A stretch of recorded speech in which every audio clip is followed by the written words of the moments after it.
Hello everyone there. Welcome back to Jyotsna's Colorful Chemistry. So in today's class, we are going to discuss about the mechanism of addition of hydrogen cyanide to aldehydes and ketones. So in the last class, we have seen the mechanism in which the nucleophile is going to attack the carbonyl carbon in the direction perpendicular to it and converts the planar structure into tetrahedral intermediate, which abstracts an hydrogen from the medium and it forms an addition product. In the same way, we have the mechanism. So here, coming to the mechanism. As you know, mechanism is the stepwise reaction. So let us first take a look of the stepwise reaction. Later on, we shall go only for the addition reaction instead of mechanism. Now, in the mechanism, there are two steps. The first step is liberation or generation of the nucleophile.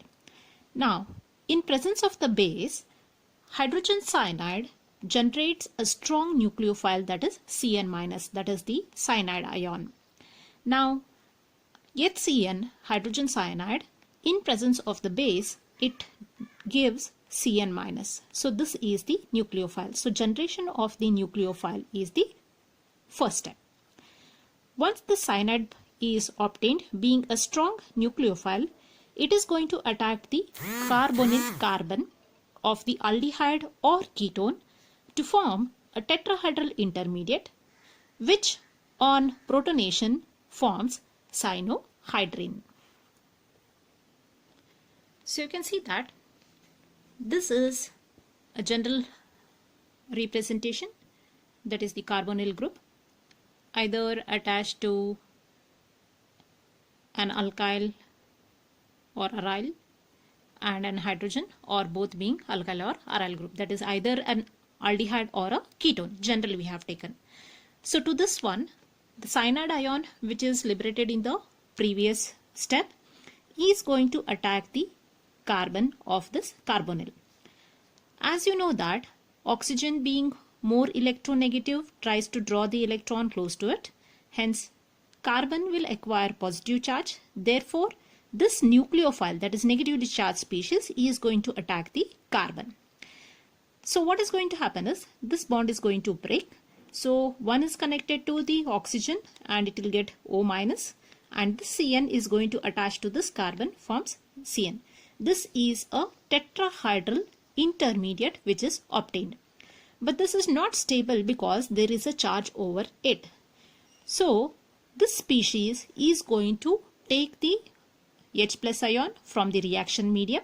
So it is undergoing the reaction with this H+. So therefore, it leads to the formation of what?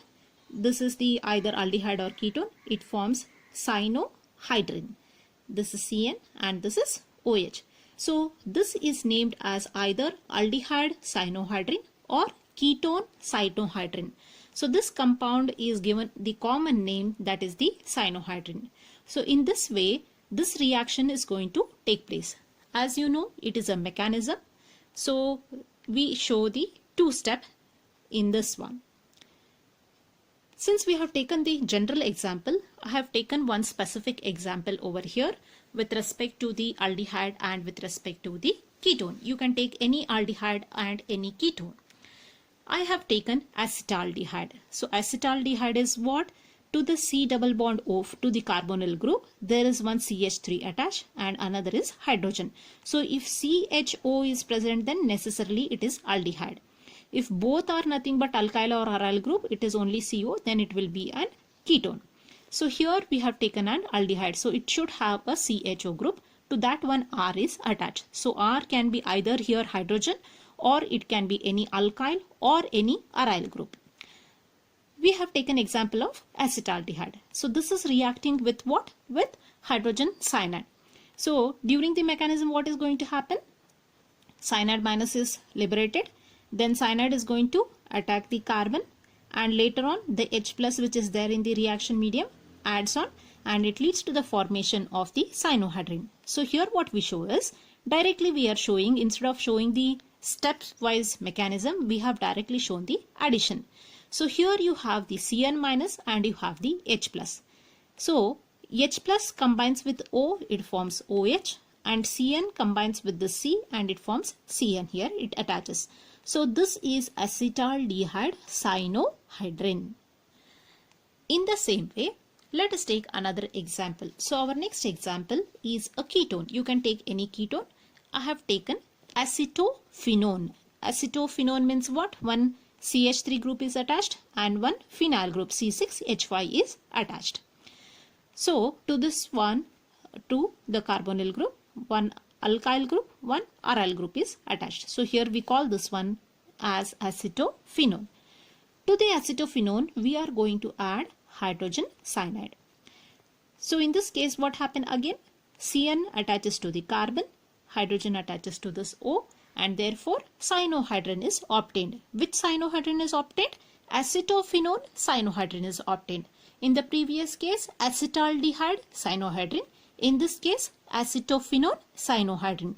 So whichever ketone you are taking, that name of the ketone is to be written before the cyanohydrin. So this is one of the mechanism of addition of the hydrogen cyanide. Similarly, we have some more reaction to be studied with respect to the mechanism. Now coming to the next mechanism. Our next mechanism is about addition of the sodium hydrogen sulfide. It is also called as sodium bisulfide, sodium hydrogen sulfide, that is NaHSO3, also called as what? Sodium bisulfide.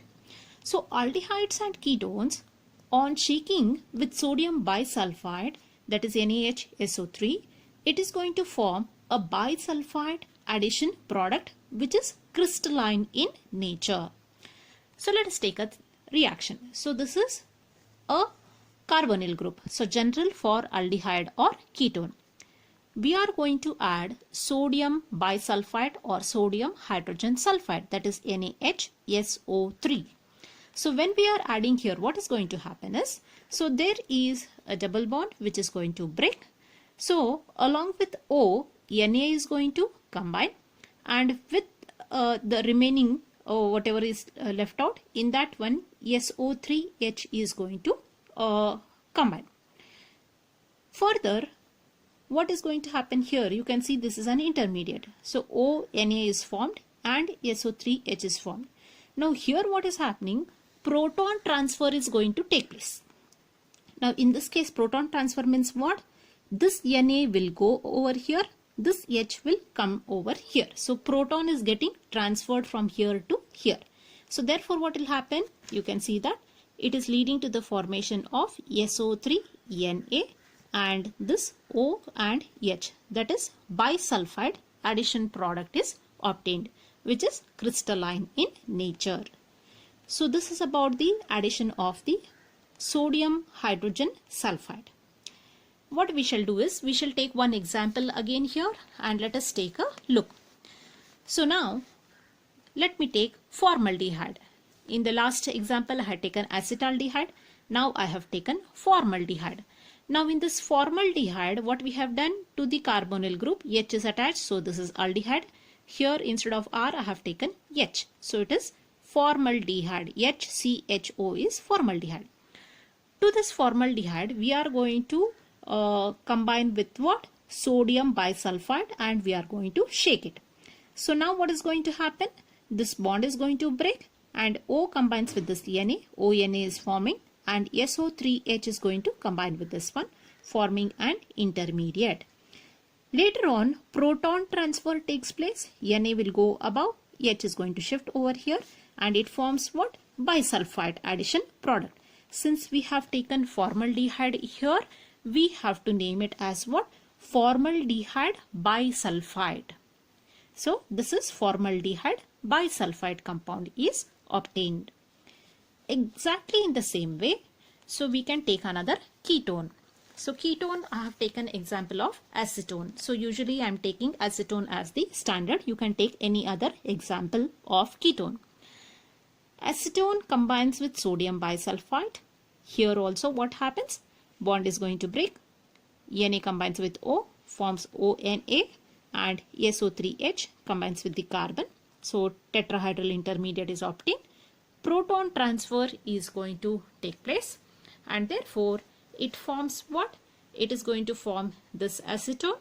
This is SO3Na and OH, that is acetone bisulfite is formed. So this is about the addition of what? Addition of sodium hydrogen sulfide or sodium bisulfide. So now we will go in the similar way for the addition of the alcohols. Now coming to the addition of the alcohols, so aldehydes react with monohydric alcohol. So monohydric alcohol means what? There must be presence of only one OH group in the alcohol is called as the monohydric alcohol. So here addition of the alcohol, monohydric alcohol, in presence of dry hydrogen gas is going to give alkoxy alcohol, which is also called as hemiacetal, which is an intermediate which further reacts with one more molecule of alcohol to give gem dialkoxy compound, which is called as acetal. Now what does this mean? Let us take a look of this reaction. So here let us take an example of R, C double bond O and H. So this is first I have taken an example of aldehyde. So general representation of aldehyde.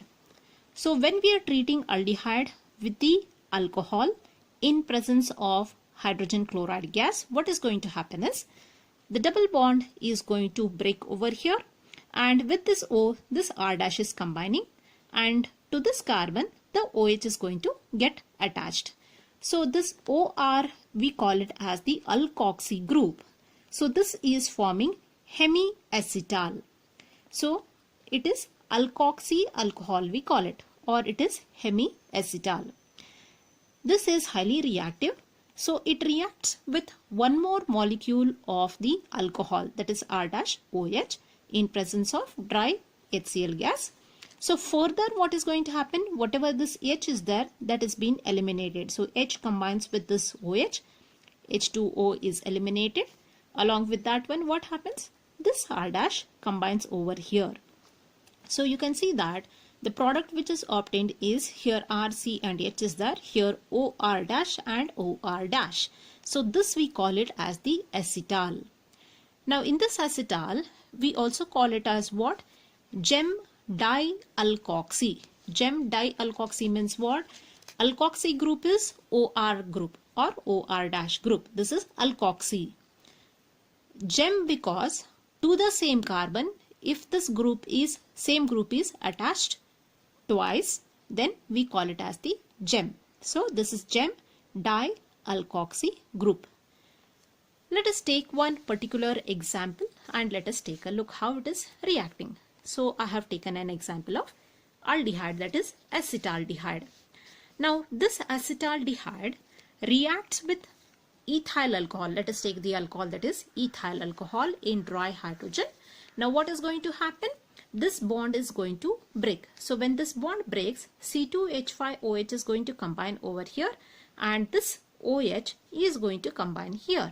So therefore what you are going to get? You are going to get CH3, CO, C2H5 and H. This is OH. This we call it as the hemiacetal. This hemiacetal is reactive and hence reacts with C2H5OH, one more molecule in presence of dry HCl. So therefore what will happen? This H is going to what? This H is going to combine with this OH. So H2O is liberated out, and in that place one more what is happening? C2H5 is going to combine. So OC2H5, OC2H5. So to the first carbon 1, 1 diethoxy. This is ethoxy group, diethoxy. This is ethane is formed. This is the UPAC name, 1, 1 diethoxy ethane, or it is also called as what? Acetal. In general we call it as acetal. This is how the aldehyde is going to react. In the same way we also have the ketone. But here ketone is going to react with a dihydric alcohol like ethylene glycol. As you remember, aldehyde had reacted with monohydric alcohol containing only one OH group, whereas ketone is going to react with dihydric alcohol. Two OH groups are attached. For example, ethylene glycol. This also reaction takes place in presence of dry HCl. So here what is going to happen?